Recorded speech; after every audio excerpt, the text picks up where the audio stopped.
بسم الله الرحمن الرحيم ادع إلى سبيل ربك بالحكمة والموعظة الحسنة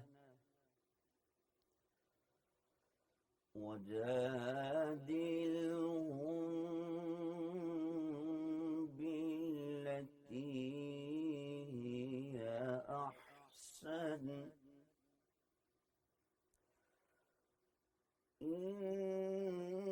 إن ربك هو أعلم بمن ضل عن سبيله وهو أعلم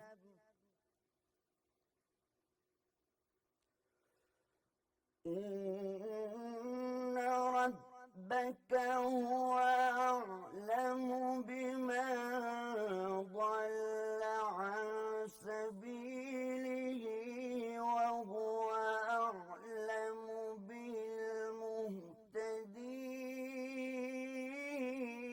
بالمهتدين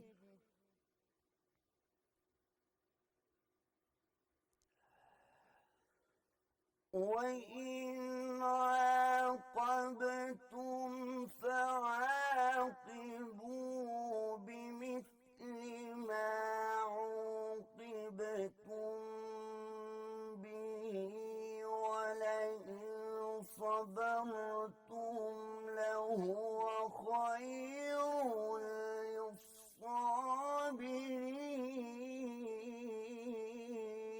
للصابرين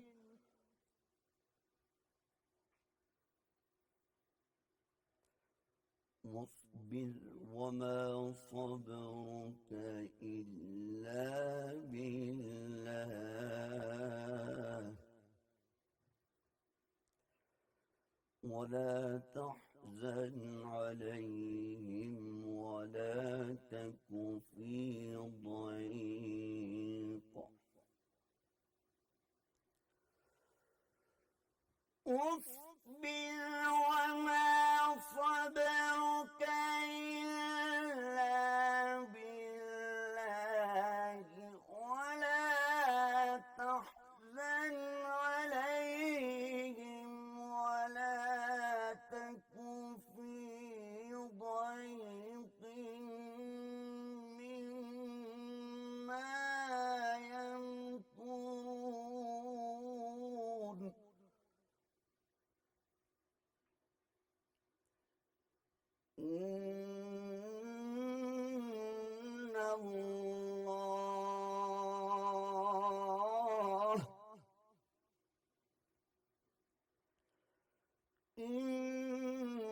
إن الله مع الذين اتقوا والذين هم محسنون صدقت يا رب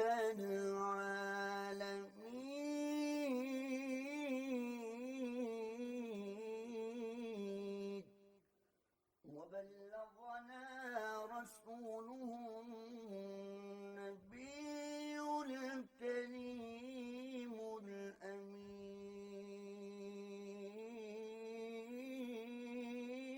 الأمين الفاتح.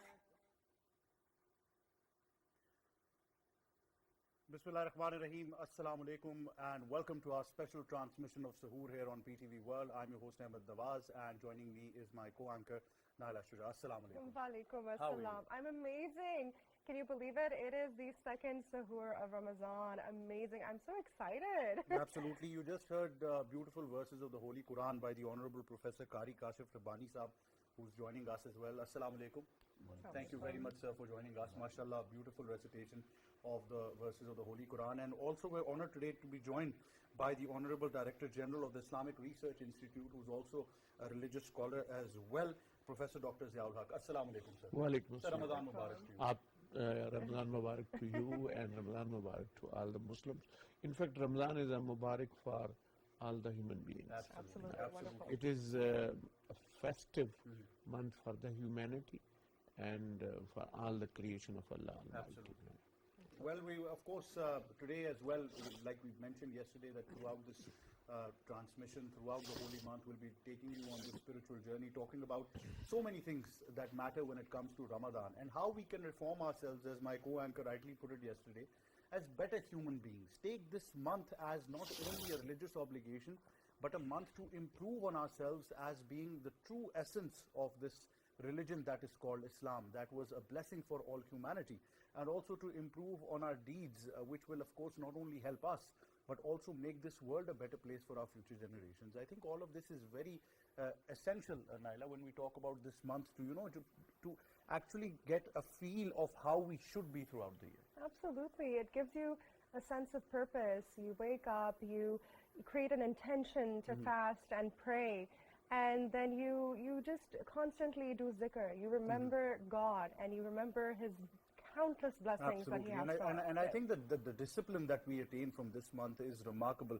Dr. Saab, first of all, I think it's very important for all of us to understand that this month, as you also mentioned, is a gift to not only Muslims but humanity. Also, what we have to understand that it's not just a religious obligation.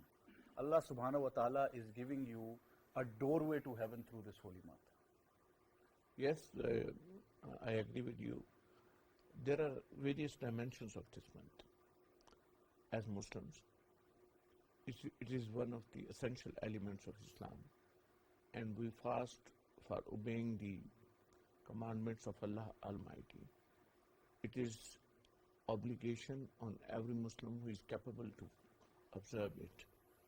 But along with that, there are several other dimensions of Ramadan. It is a religious month, it is a holy month, but it has cultural dimensions. Ramadan is bringing with a special separate culture, and particularly Ramadan in the winter.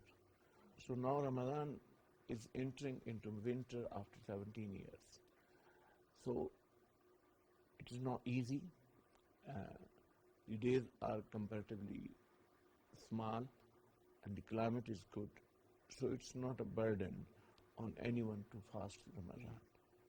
But Ramadan is asking that first of all we should observe all the worships dedicatedly, regularly, and with full observation that we have to follow, with full devotion that we have to follow the commandments as declared by Allah Almighty and as they were practiced by the Prophet Sallallahu Alaihi Wasallam. This is one dimension. Second dimension is that as a Muslim we have to think about others always.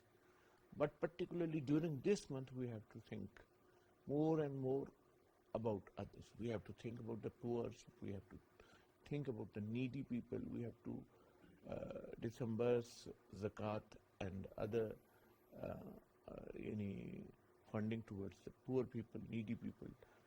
And we have to be good with the non-Muslims. And I would like to mention here that in Pakistan and in several other Muslim countries, Ramadan is a holy month, a religious festival for the Muslims only. But it is a cultural festival for the non-Muslims living in the Muslim societies. So this is the reason we can see in Ramadan, always we have seen that non-Muslim communities of Pakistan, they are also celebrating Ramadan. They are hosting regular Iftar parties, they are inviting, and even sometimes their key figures are coming to celebrate this month with the Muslims. And So remarkably, sir, I've seen non-Muslims even fasting in respect of Ramadan. Yes, Remarkable. actually fasting itself, it is not just only the characteristic of Islam. It is characteristic of almost all major faiths of the world. Absolutely. There are details, different details. The fasting of Muslims, Christians, and Jews is close to each other. Similarly, type of fasting is available in other religions, in Hindu Math, in Buddha Math, because every religion is teaching sacrification to its follower. Absolutely. And Ramadan is one way of sacrification. Yani, Absolutely. we have meal to eat, but we have not to eat. We have water to drink, but we have not to drink. And similarly, we have opportunity to do mistakes, but we have not to do mistakes. Because this is month of sacrification, and we have to sacrifice for ourselves, for our generations, for our country, for our society, and for our faith. No, but Dr. Zah just touched upon a very interesting point. So I have a young one, and he's around the age of 3. So given the day and age that we are in, I feel like it's my responsibility, not just as a mother, but also as someone who's, older and knows a little bit more about the world, to teach him and his, little friends about what Ramzan actually is. There you go. So we actually created up a small little area for him. We got him a little janamaz that he can pray on, and basically we're teaching him how he can be a practicing Muslim eventually. So we have this light, decoration. We have the crescent and the stars, just to make things more interesting for the child. So what are some ways that we can involve the young ones, the youth, into participating in these activities, so they can understand, even though they're not ready to fast themselves, but they're mentally aware of the fact that this is something that's going to bring you peace and just joy when you do it. Actually, Ramadan is not a theory, it is a practice. Yeah. And when it is a practice, it influences every human being. It's part of our culture that we remember the first fast of a child, and we encourage usually children when they enter into growing age, they observe first one fast throughout the month, then next year 2-3 fasts, and then gradually starting for fasting. Similarly, the young children of 2, 3, 4 years, they are participating in the sahur meals, iftar meals, and other celebrations that are in Ramadan. For example, they like to go for Taraweeh with their parents. They like to say prayer with their mothers. So there are different dimensions, human dimensions, cultural dimension, and social dimensions of Ramadan, and we have to keep all these dimensions. But during all these things, we have to keep it in mind. First of all, it is a month of worship, so we should not be careless about the worships. Secondly, humanity. Absolutely. Soft human attitude is required from every Muslim all the time, but particularly this during the Ramadan. And the harbong that we are observing near Iftar and in the markets and in other places, meeting places, I think it is not in accordance with the spirit of Ramadan. So we have to be patient. If we will reach 5-10 minutes late our home, on our destination, there will be no problem at all. But if we make an accident on the road in that hurry and we are creating disturbance and undisciplined, so these are not the good things.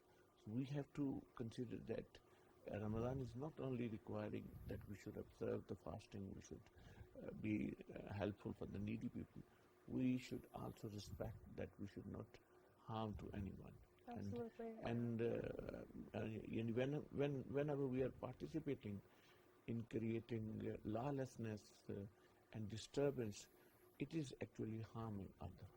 And that is very dangerous, and it's not acceptable. And I think, sir, all the ills in society at the moment, the society has become so polarized. There is no more tolerance. People have forgotten the hakook of our neighbors and, whatever's going on. Everything you want to solve, the guideline is right there in front of you, which is the holy book Quran. Yeah. Actually, the problem in our society, particularly, and in Muslim societies in general, we are using religious slogans, a religion, just as a ritual. And we are not ready to put it into action. And that has created, we are seeing something else and we are doing something else. This duality is very dangerous. Pakistani society was not a dual society. Irresponsible use of social media and violent extremism and violent tendencies, incitement to violence. These things have taken place in some of our attitudes. It has nothing to do with Islam, with the Muslims.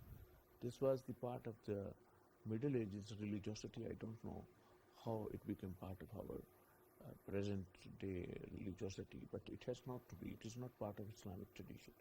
Intolerance and incitement to violence, and even using this holy month for violence against the state, for violence against the security forces, it's not Islam at all. It has nothing to do with Islam. It is in fact the distortion in the teachings of Islam. And generally I would like to say to the common people that we have to think carefully that what we are saying, we have to act accordingly. This is not appropriate attitude के ये क्या कि सूरज पे घर बनाना और उस पे छांव तलाश करना, खड़े भी होना तो दल तलों पे और उस पे पांव तलाश करना. Wonderfully put. Wonderfully put. And I think it's the responsibility is on all of us. Once again, as you mentioned, you setting a better example for your children. As parents, we do that. But I think children will eventually do what they see their parents doing. So I think our actions are what will inspire them. It's as simple as that. They follow in our footsteps. It's that simple. Absolutely. But Dr. Zia, I have this question about duality. How can we manage the worldly duties that we have and then the religious duties that we have in this holy month? Because as you know, people get very, hangry, hungry and angry during this month. Hungry, they are not hungry, but they are angry. Yes. Actually, in winter, there's no question of hungry. The question is, we are angry always. There is a Australia shrill in our attitude, and we are not composed properly. Actually, we had made, many people, they had made it that always having extreme attitudes, and these things really, this month is also asking us that we should look after our individual as well as collective attitudes, and where we can say anything in a soft manner, in an honorable manner. It's very easy, particularly I think the youth has to understand that. I'm in a university and I have seen sometimes students, they are saying something normal. Their demand is very normal, genuine, but they are putting in a way that is disturbing. So I'm always asking them, you can say that in a soft way, you can say that you can put your demand in a wonderful way. So we have to learn that and similarly, this should not be from the one side. Everyone should understand that helping other, if I am working in an office, I have to resolve the problems of others, not to make the other problems of others complicated. Our attitude is otherwise. We are not thinking to resolve the problems in the offices, particularly in the government institutions. We are thinking how I can make it complicated, so that he should come again and again, and maybe he will put some rishwat or some type of other thing. I see. And I think this is also important that we should be more dedicated to our work. During Ramzan, we should not use excuse for not to work. Absolutely. Coming late to the offices, going early to the offices. I think, sir, we should not study, taking classes. We should see the life of the Sahaba who were fasting and going to wars. Absolutely. We have nothing as compared to that, but these are going to stay with us. We have to go towards a short break. But before we go to a short break, I will request Qari Saab for some more verses of the Holy Quran. And in particularly, I think one of my favorite surahs in the Holy Quran is Surah Asr, where Allah subhanahu wa ta'ala mentions, indeed, man is in loss, except for those who believed and did righteous deeds and advised each other to truth and advised each other for patience. And that, it says a lot about our religion, that all you need to, every person who wants to be successful does not only need to be on the righteous path, but needs to attain patience first of all. So, Qari Saab, I request you if you can recite Surah Asr for us, please. أعوذ بالله من الشيطان الرجيم بسم الله الرحمن الرحيم والعصر إن الإنسان لفي خسر بسم الله الرحمن الرحيم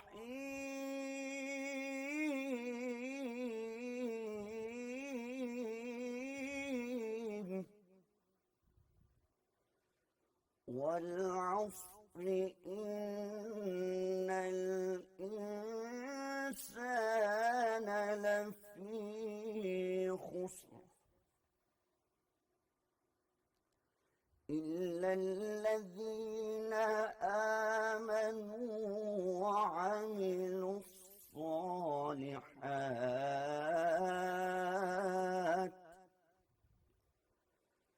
إلا الذين آمنوا وعملوا الصالحات وتواصوا بالحق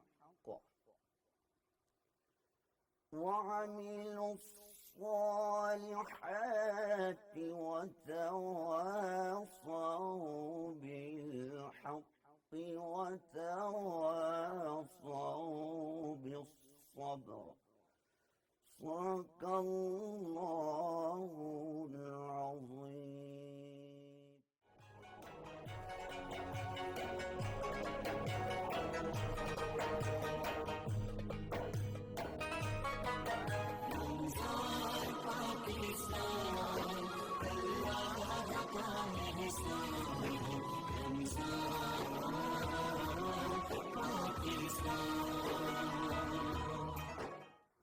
Welcome back, Pakistan, to our very exclusive Sahur transmission here on PTV World, Pakistan's only English channel. And of course, we've, I think, touched upon many subjects regarding Ramadan and, the way forward. Dr. Saab has been very kind enough to also highlight some very important principles of how to, make this society a better society for us to live in as well, and how to, balance that routine as well. And I think Dr. Zia was absolutely right that you can't take an excuse for Ramadan not to work. Like I said before the break as well, that the Sahaba Karam were going to wars while fasting. So, I mean, what excuse do we have? We've got all the luxuries in the world. They were traveling miles and miles on foot. So, I think it's just plain simple that now you've got the commodities of life, and your religion should always be your first obligation. Absolutely. Never the second. So, I think that really should be the case. Dr. Alok Sahab, when it comes to your institute as well, obviously it comes with the responsibility. And right now in modern times, we've seen the education curriculum and we've seen the race of life, which is becoming very fast. The world is evolving digitally as well. People have access to religious knowledge, but I always say that only ulama karam and religious scholars should be talking on religious subjects, not everyone. Yeah. And that's where it's very important for institutes like you to set the boundaries and clear all the misconceptions that people have. You are right. This institute was proposed by Allama Iqbal. He proposed this when he proposed the creation of Pakistan. What type of Pakistan should be? He said it should be decided and proposed by Islamic research institutes. Actually, he proposed Islamic research institutes for Muslims, male and female, different various Muslims. And due to his proposal, Qaid-e-Azam Muhammad Ali Jinnah, he established Institute of Islamic Reconstruction in 1948 in Lahore. Allama Asad was appointed its first director, and the purpose of that institute was to regulate the religious life. Religious life is also a collective life. Religious life is also part of the society, and it's also part of the governance to some extent. So we have to understand how to present religion, and we have to answer the questions, certain questions that are related to religion, related to Islam, related to the life and personality of Prophet Sallallahu Alaihi Wasallam. So we are trying in International Islamic University to answer these questions based on research. Similarly, another problem that our society is facing, that we left religion and we have considered sectarianism as the mainstream thing. So we have to tell to the people that it is not the sect that is important. It is the faith that is important. And sect is in faith. And faith is not in the sect. This is very important. This is for the ordinary practicing Muslims. Actually, in our society, this economy of sectarianism. Similarly, we have economy of terrorism. The same is the situation with the sectarianism. Absolutely. And I think it's very simple that on the day of judgment, there are two sets of people, believers and non-believers. No one else. Simple as that. So we have to understand that what type of religion. If there is allegation, if there is hatred, there is violence, it has nothing to do with the religiosity. It is abuse on the name of religion. And the people who are committed crimes on the name of religion, they are actually working against the religion. Absolutely. Well, I think Dr. Saab has really enlightened us and our viewers as well. I think that clears a lot of air, and this institute, as he mentioned as well, with the responsibility of clearing, all misconceptions that people do have as well. And I think it's very important that people get acquainted to these kinds of institutes as well. Absolutely. It's a very thought-provoking, understanding that we need to gain regarding, Ramzan and what it actually means for us, understanding the true essence. So, Dr. Zia, just in, some short words, what is the true essence of Ramzan? I think for a Muslim and for a Pakistani, a true essence for us is that we should work together for making Pakistan peaceful. Peace is the basic and fundamental requirement. If we have peace, all other challenges can be resolved. Our challenges are less and our opportunities are more. In fact, we are कि एक समंदर है जो मेरे काबू में है और एक कतरा है जो मुझसे संभाला नहीं जाता. So we have to take care of our country, our society. In Ramadan, you see everywhere, you will see that even a poorest person is offering best of his food in this month. They have the biggest of hearts. And Alhamdulillah, Pakistan is capable of feeding 20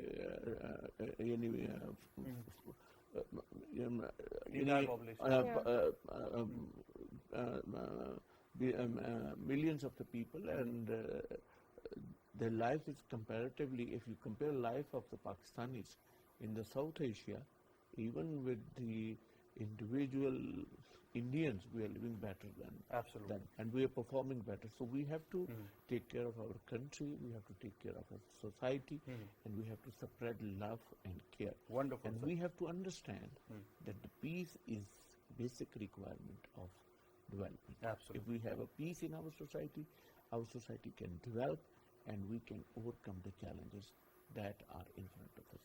And such type of challenges are everywhere, in every country, in every nation. Particularly our youth has to understand. We are working with the youth pulse, and we are trying to establish resilient and peaceful communities in the university campuses. And in these activities, we are engaging with the youth, and we are telling them that peace is the basic and fundamental requirement. So I particularly like to request to the young students studying in the universities that particularly in this month, they should not fight on sectarian matters, and political matters. And I have seen in the universities sometimes, just for the arrangement of the Iftar, they are fighting with each other. So this fighting with each other, it has nothing to do nor with the religion, and it has nothing to do with our culture and civilization. So I request everyone to be peaceful, calm, quiet, and respectful for that. Absolutely. Thank you very much, Dr. Saab. I think you've put it beautifully, and I must tell our youth as well. Often people are giving a stat of whatever's happening and people going places. I must once again urge the entire society, especially the parents and youth, to just once in your life try to explore the meaning of the concept of Khudi given by Allama Iqbal. You are a blessed nation. You are one of the most proud nations in the world when you're a Pakistani. So don't be mostly proud Pakistanis. Always be a proud Pakistani. I think that will always be your identity. You go anywhere in the world, people would call you by your name. Secondly, they'll call you by Pakistani first. And, you know, being a Muslim is all about owning your identity. So I think that puts it. Thank you very much, Dr. Saab, for enlightening us as well. We're very honored to be also joined by Mohammad Saqib Qadri Saab, who's a Naat Khan. Assalamu alaikum. Ramzan Mubarak, sir.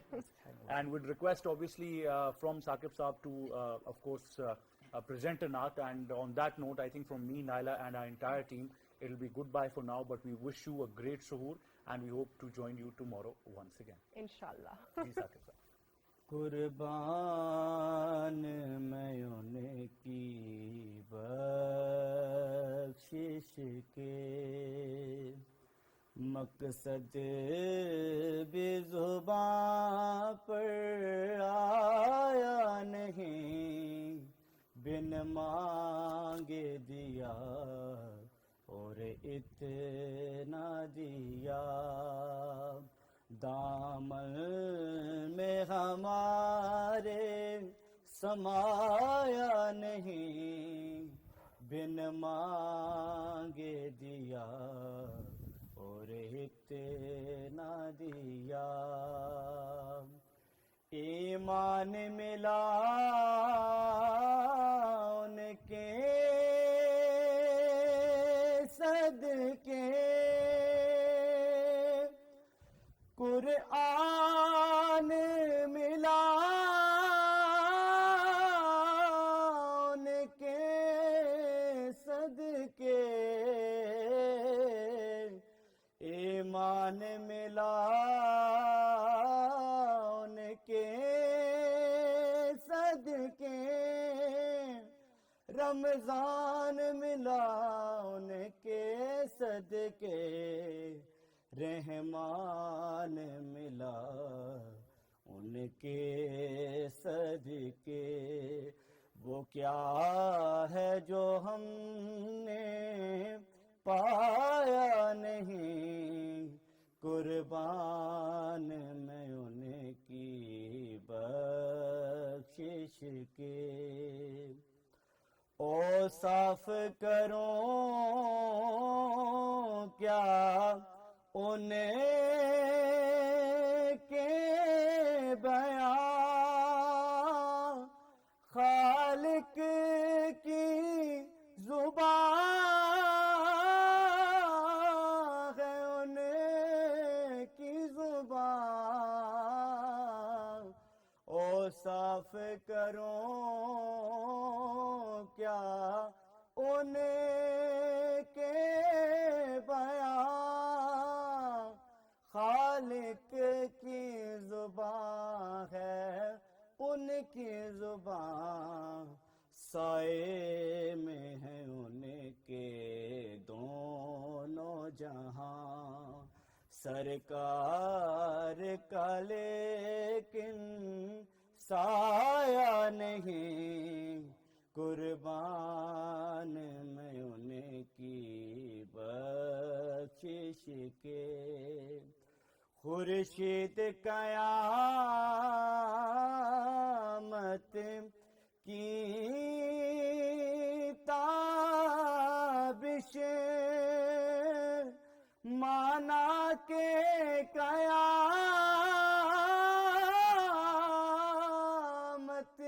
ہی ہوگی خورشید قیامت